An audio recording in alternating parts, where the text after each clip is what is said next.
I think it's important to ritualize something when you're ending it. And so I wanted to have a ritual, and this is our form of a ritual.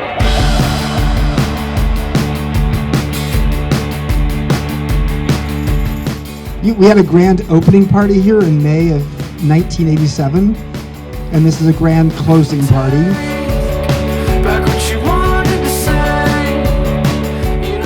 It's time for us to pay homage to what the Phoenix has meant to San Francisco and to the music community and the creative community. So Bill Graham, the concert promoter, said to me when I was 25 years old, "We don't need you, but what San Francisco needs is a rock and roll hotel." So I took that note and I said, okay, I'm going to create a rock and roll hotel in San Francisco. It's like, I'm going to buy this motel in the Tenderloin that charges by the hour, that's in bankruptcy, from this old band leader named Art Norkus and his alcoholic wife Donna, who is a showgirl. I'm going to buy it from them for $800,000. And my dad, to his credit, said, like, I'm going to help raise money. So we raised $1.1 million, $800,000 to buy the lease, $200,000 to renovate a 44-room hotel, and $100,000 for working capital. There are a collection of people here tonight who hung out with me every weekend when I put a keg in the courtyard and we painted this place pink and turquoise. So yeah, this triple X hotel, my parents wanted to become a triple A hotel, like a motel, like in the triple A guide. They wanted me to call it Magnolia Court. Someday I might live in a retirement community called Magnolia Court. That very first night, December 31st, we had 40 of our 44 rooms full. The very first night, I was like, oh my God, it's a gold mine. But it was New Year's Eve. The next night, January 1st, we had 3 rooms occupied. I realized I was in trouble. This is what really launched me as an entrepreneur at age 26. And I turned it into a rock and roll hotel oriented toward being a crossroads for the creative. And that very first week after we opened in May of 1987, Arlo Guthrie and Brenda Lee were here. Like, who knows? With their tour buses out in the parking lot, enjoying free massages. And that is how we got tour managers to come here, because we said to the tour managers, if you bring your band and you bring at least 10 room nights, like 5 rooms times 2 nights, we'll give you a free massage. The tour manager. And they loved that. They told all their friends. And then, this is way before cell phones, so they're using our overpriced hotel phones in the guest rooms and like calling their friends. And like, you know, that's how this all grew. Anne was on the front desk of this hotel 35 years ago.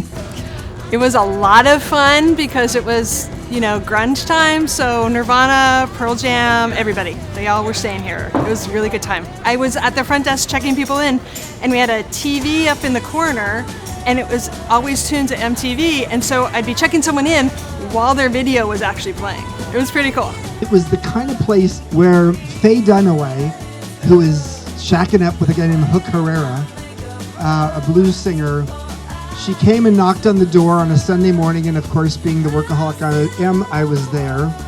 And I opened the door, and it was like, Faye Dunaway. I didn't even know she was staying here. She because they hadn't put her, and she had this baggie of underwear, and she said to me, is there a place I can actually wash my underwear? Faye, I'll wash your underwear for you. John Kennedy Jr., 4 days after the Loma Prieta earthquake that happened in 1989, John Kennedy Jr. was supposed to be in a wedding for Jeff Granger, who has helped us open Miss Pearl's Jam House. And John Kennedy Jr. came to my office in boxers with no shirt on, saying, do you have any cufflinks? Sinead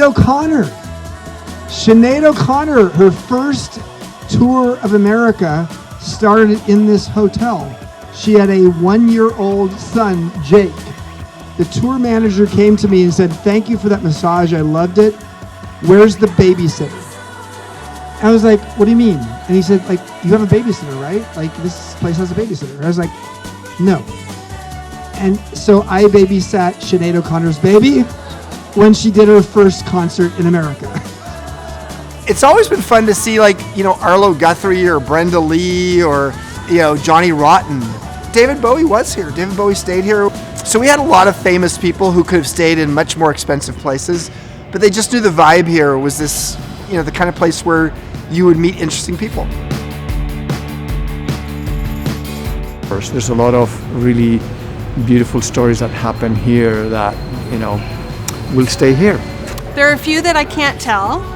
I'm trying to think that I can say publicly. No. Oh no, you don't want to know my memories. And Nabil with the wet parties. Wet parties are like thousands of people here in the courtyard. I have been here for the famous wet parties in the 90s as well, but I don't remember them very well. Lots of great memories here. Chip and I have been friends for 40 years. I remember the first day at the Phoenix. I remember before the Phoenix, actually, digging out stolen credit cards from the guard. Miss Pearl's Jam House, the creative process. Actually, Chip, I think he still owe me $15 credit to stay at the hotel. What else has happened here? Rock and Roll Fantasy Camp with Metallica. The Moscow Circus took over this hotel with bears and things like that. Keanu Reeves, River Phoenix, and Johnny Depp took over half the hotel for a party where they were like just jumping in the pool in their boxers. The Celebrity Pool Toss. 36 years in a row, the Celebrity Pool Toss. We've thrown everybody from Robin Williams to Gavin Newsom into that swimming pool. When Gavin went in, there was an oil slick. Let's just be honest. There are only 2 pools in the state of California that are historic landmarks. There's the David Hockney pool at the Roosevelt Hotel in Hollywood. And then there's the Phoenix pool. So that pool has such history. These palm trees here, we planted 39 years ago. They were tiny. There's so many more memories.